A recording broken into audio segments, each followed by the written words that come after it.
schizophrenia. I'm going to be defining the illness in this video. I'm going to be explaining some of the terms, terminology, just to give you a better understanding of this probably most severe of all the mental illnesses. I've done a video previously on psychosis, so please check that out because I will be referring to psychosis in this video, but not going into a huge amount of detail. What is schizophrenia?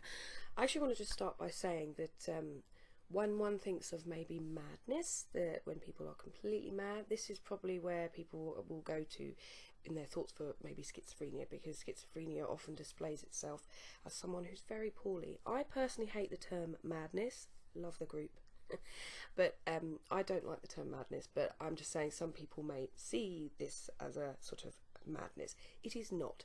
All it is hallucinations, it's delusions, it's problems with the brain, it's issues with the brain that are creating this pattern of thinking and feeling and patterns of behaviour. It is a very complex illness, so I'm not planning on going into huge detail today. I want to give a nice overview. Further down the line I'm going to be talking about the brain and psychosis and everything like that, but I just want to give a nice overview, explain some terms, so we've got a really good understanding. What is schizophrenia? I've taken today's information from rethink.org, that's Rethink Mental Illness, and my brain book. So, what is schizophrenia? It is a serious mental health disorder. Schizophrenia is characterized by distortions in thinking, perceptions of reality, expressions of emotions, social relationships and behaviour. So remember we talked about what when we were defining what mental illness is, and it affects our thoughts, our feelings and our behaviours, and you can very much clearly see this with schizophrenia. So distortions in thinking, perceptions of reality. What does distortions in thinking? It really just means that the thought process that you're going through is going to be distorted, it's going to be perhaps disorganised, a bit messy, a bit confused, compared to someone who doesn't have schizophrenia. Everyone is different and everyone will experience this differently. So distortions of thinking, perceptions of reality. So it means perceptions of reality just means that if you are suffering from schizophrenia, what you see as your reality may be very different from the actual reality that is currently existing. So you may see things, hear things, experience things that aren't actually there. So those are how our thoughts are disturbed when we have schizophrenia. How we express our emotions. So this is our distorted or disturbed feelings and emotions. So it might be that they are unable to express their emotions. That may be when we're talking about other sort of catatonic schizophrenia. I'll talk about that in a bit. Sorry, confusing, but that where you really don't speak. Sometimes you can be completely silent, and your movement very slow. So so how you express your emotions can differ depending on which type of schizophrenia you have. How you interact in your social relationships will obviously be affected if you have schizophrenia, because your perhaps your perceptions of reality aren't real. They're not in the real. And then your behaviour will obviously be affected if your emotions are disturbed, your thinking is disturbed.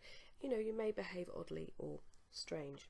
Schizophrenia is a form of psychosis in which a person is not able to distinguish from what is real and what is imagined.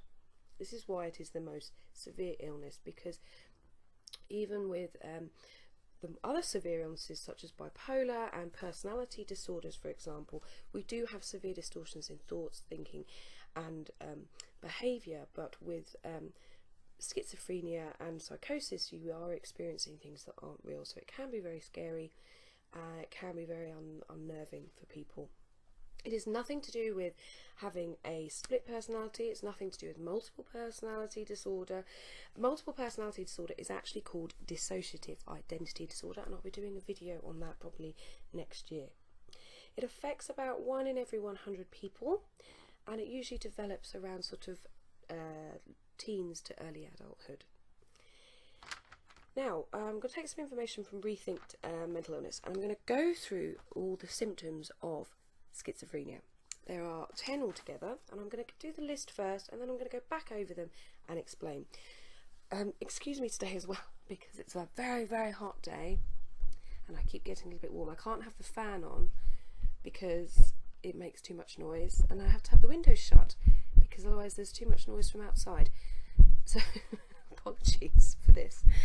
Right, now the fanning is done. I shouldn't joke. This is a very serious, I should keep this video very serious. It's a serious illness. It's not something to be joked about. It's not something to take the piss. You know, this isn't for us to go, oh, look at those mad people. When I have experienced psychosis, and it's nothing compared to what people with schizophrenia have, when I've experienced it, it can be terrifying, and it can be terrifying for people around you as well. So we shouldn't joke. So apologies for being a bit silly there.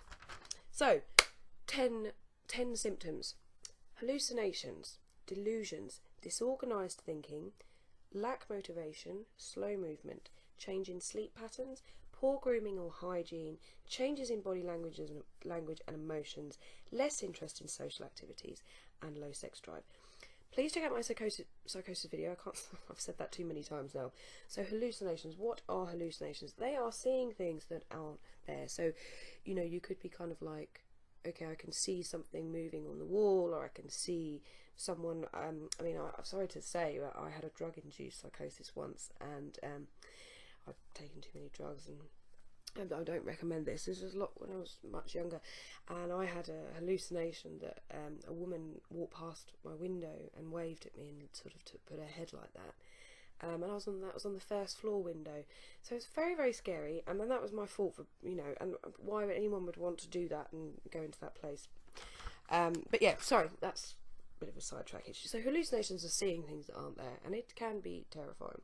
Delusions are sort of making up things that maybe aren't there. So it might be that you think someone's out to kill you, or that someone is plotting to, you know, get their revenge, or maybe that the army is after you or something like that.